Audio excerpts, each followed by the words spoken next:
O dia foi de muito trabalho no Supremo Tribunal Federal antes do recesso do Judiciário. Hoje, várias decisões foram tomadas na segunda turma da Corte. Uma delas mandou soltar o ex-ministro José Dirceu.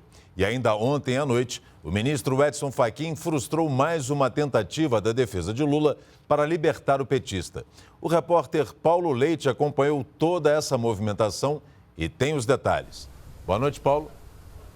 Oi, Pedro, boa noite para você, boa noite para todo mundo. Esse julgamento do ex-presidente Lula ficou para o plenário aqui do Supremo Tribunal Federal. A gente tem plenário amanhã de manhã e também quinta à tarde, mas ainda não sabe se esse tema será incluído na pauta. Se não estiver numa dessas duas sessões, só depois do recesso do Judiciário, que começa já na semana que vem. Tinha manifestantes aqui hoje à tarde cobrando esse julgamento e também comemorando a soltura do ex-ministro José Dirceu, do PT. A segunda turma aqui do Supremo Tribunal Federal decidiu soltá-lo hoje. Ele está preso desde o mês passado no presídio aqui em Brasília, a Papuda. E no julgamento de hoje teve aí um jogo de palavras duras aí entre os ministros. Veja aí na reportagem. Condenado por envolvimento na Lava Jato, José Dirceu teve a pena fixada na primeira instância em 20 anos de prisão pelo juiz Sérgio Moro. O ex-ministro recorreu à segunda instância e a pena subiu, foi para 30 anos de cadeia. Hoje, por entender que o Superior Tribunal de Justiça, a terceira instância, ainda pode mudar a pena, a maioria dos ministros da segunda turma do Supremo Tribunal Federal decidiu soltar Dirceu. Está mais do que comprovado que não há nenhuma necessidade dele ficar preso até esse caso ser resolvido. Só que a definição não foi simples e teve contestação no plenário.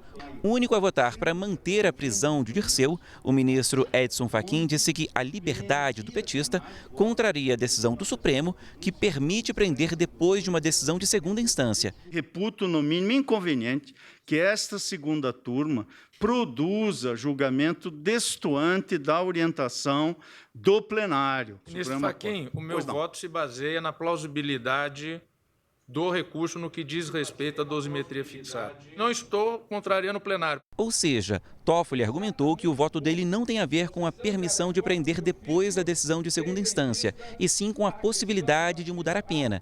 Mas logo depois, o ministro Ricardo Lewandowski lembrou que existem duas ADCs, ações declaratórias de constitucionalidade pendentes na Corte, e elas podem impedir novamente a prisão depois da segunda instância.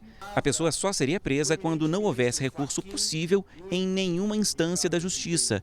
É o chamado trânsito em julgado. Não obstante já liberado o voto pelo eminente relator Marco Aurélio Mello, não se julga as ADCs 43 e 44. Isso para mim é incompreensível.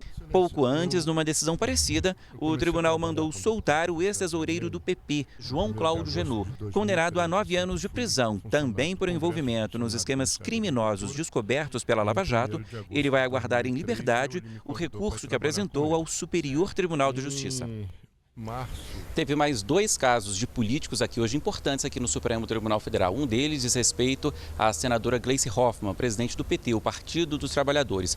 Os ministros, por maioria, decidiram anular uma busca e apreensão feita no apartamento funcional dela em 2016. O alvo era o marido dela, o ex-ministro Paulo Bernardo, mas os ministros aqui entenderam que uma busca e apreensão em apartamento funcional de senador só poderia ter sido determinado por eles, ministros aqui do Supremo, porque senador tem foro privilegiado, e não por um juiz de primeira instância, como foi o caso. Por isso, todas as provas colhidas nessa operação terão que ser anuladas. Agora, sobre o presidente do PP, o Partido Progressista, senador Ciro Nogueira, os ministros começaram a analisar hoje uma denúncia feita pelo Ministério Público Federal de que ele teria recebido dinheiro, R$2 milhões, de forma ilegal, também envolvimento aí na Operação Lava Jato. Um ministro, o ministro Fachin, aceitou a denúncia. Outro ministro, o ministro Dias Toffoli, rejeitou a denúncia. O terceiro ministro, que votava, Gilmar Mendes, pediu vista e jogou a continuidade desse julgamento para agosto, prometendo, para agosto, depois, portanto, do recesso do Judiciário.